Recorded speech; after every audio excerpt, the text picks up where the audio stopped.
औज़ुबिल्लाहिमिनश्शैतानिर्रजीम बिस्मिल्लाहिर्रहमानिर्रहीम अस्सलाम वालेकुम व्यूअर्स। उम्मीद करता हूँ आप सब खैरियत से होंगे। अल्लाह के हुक्म से मैं भी बिल्कुल ठीक ठाक हूँ। आज हम एक न्यू रेसिपी के साथ आए हैं। आज मैं बनाने लगी हूँ चिकन पुलाव। बहुत ही मज़े का और इतना ज़बरदस्त तरीके से मैं इसको बनाऊंगी, तो इसके लिए रेसिपी आपने अंत तक देखनी है। रेसिपी स्टार्ट करने से पहले मेरी आपसे रिक्वेस्ट है, रेसिपी पसंद है तो प्लीज़ मेरे चैनल को लाइक और सब्सक्राइब करना ना भूलें। तो चलें अपनी वीडियो स्टार्ट करते हैं। मैंने एक अदद बड़े साइज़ की प्याज ले ली है। अगर आपके पास छोटी है तो आप दो ले लें। उसमें तकरीबन मैंने आधा कप ऑयल डाल दिया है और अब प्याज को हम ब्राउन करना स्टार्ट करते हैं। चूल्हे की फ्लेम मैंने ऑफ कर दी है और प्याज लाइट लाइट ब्राउन होना स्टार्ट हो गया है। बहुत डार्क आपने ब्राउन नहीं करना। इसमें मैं एक अदद मेरे पास बड़ा वाला आलू पड़ा था, इसको छोटे छोटे क्यूब्स में काट लिया है। ठीक है, हमारे घर में मतलब के बच्चे हैं तो उनको आलू बहुत ज़्यादा पसंद है, तो इस वजह से मैं आलू डाल रही हूँ इसमें। आप चाहें तो आलू इसमें नहीं डालें, आपकी अपनी मर्ज़ी। थोड़ा-सा आलू को फ्राई करूँगी। आलू डालने से इसका टेस्ट जो है वो थोड़ा-सा मज़े का होने वाला है। ठीक है, आलू का एक अब आपको पता है कि बहुत ज़्यादा पसंद की जाने वाली ये डिश है। ये तो आलू साथ-साथ फ्राई हो रहे हैं और प्याज़ का कलर भी चेंज होना स्टार्ट हो रहा है। तो चलें अब हम मसाला बना लेते हैं।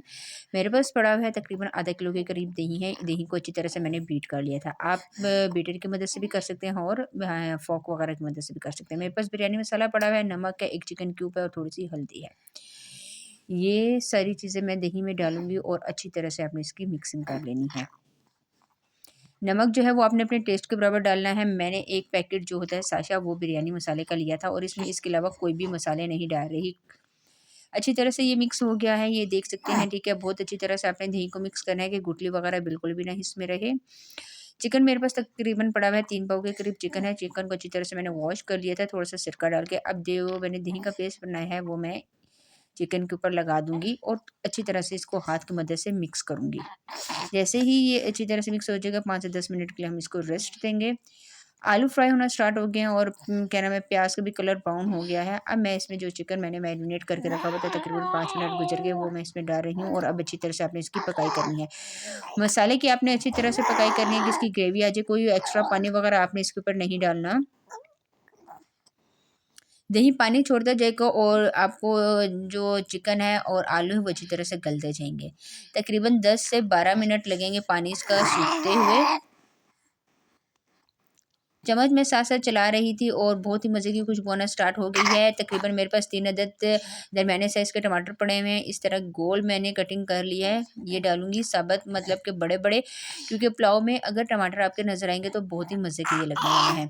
टमाटर डाल के अब थोड़ा-सा इसको मिक्स करूँगी।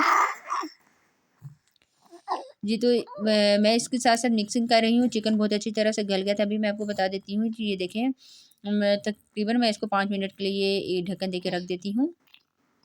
जी, 5 मिनट गुज़र गए हैं, पानी भी हल्का-हल्का ड्राई होना स्टार्ट हो गया था और टमाटर भी सॉफ्ट हो रहे हैं। दोबारा से मैं इसकी भुनाई करती जा रही हूँ। तब तक आपने इसकी भुनाई करनी है जब तक ऑयल ऊपर आना स्टार्ट ना हो जाए। जी, तो मैंने आपको कहा था चिकन मैं आपको बताती हूँ। ये देखिए चिकन बहुत अच्छी तरीके से गल गया है। जी, तो अच्छी तरह से ये हो गया था। अब मैं इसमें पानी ऐड कर दूँगी। तकरीबन मेरे पास 1 किलो के करीब चावल हैं, तो उस हिसाब से मैं तकरीबन इसमें 4 ग्लास पानी डालूँगी। ठीक है, आपके चावल पे डिपेंड करता है कि चावल किस क्वालिटी के हैं। चावल अगर आपके अच्छी क्वालिटी के हैं तो फिर आपने पानी थोड़ा-सा इसमें कम शामिल करना है। 4 ग्लास मैंने इसमें पानी डाल दिया है और अब बॉयल आने तक हम इसका वेट करेंगे। साथ ही मेरे पास हरी मिर्चें पड़ी हुई हैं और थोड़ा-सा 1 अदद नींबू था, उसको मैंने स्लाइस में काट लिया है, ये डाल दूँगी। पानी को बॉयल आना स्टार्ट हो गया था और मैं चावल मैंने तकरीबन 25 मिनट पहले भिगो के रख दिए थे। चावल का पानी निकाल के अब चावल इसमें डालूँगी और हल्के आँच से आपने चम्मच चलाना है। इस पॉइंट पे आप नमक टेस्ट कर सकते हैं, अगर नमक आपको कम लगे तो आप नमक इसमें और शामिल कर दें। ये जब पानी ड्राई होने तक हम इसका वेट करते हैं। जब तक चावल का पानी ड्राई नहीं हो जाएगा, हमने चूल्हे की फ्लेम को थोड़ा-सा हाई रखना है, बहुत ज़्यादा हाई नहीं, थोड़ा-सा हाई रखना है, नॉर्मल। जी, तो अच्छी तरह से पानी इसका ड्राई हो गया, मैं इसको दम दे रही हूँ। दम मैंने कपड़ा रखा और कपड़े के ऊपर इस तरह ढक्कन के ऊपर कपड़ा रख के मैं दम दे रही हूँ। तकरीबन 15 मिनट गुज़र गए थे दम देते हुए और ये देखिए कितने मज़े की माशाल्लाह माशाल्लाह हमारी रेसिपी तैयार हो गई है।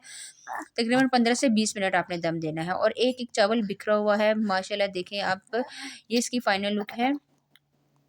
कितने मज़े का ये लग रहा था, बहुत आसानी से और बहुत ही जल्दी से ये बनने वाली रेसिपी है। तो चलें अब इसको हम प्लेट में सर्व कर लेते हैं और फिर मैं आपको बताती हूँ इसकी फाइनल लुक।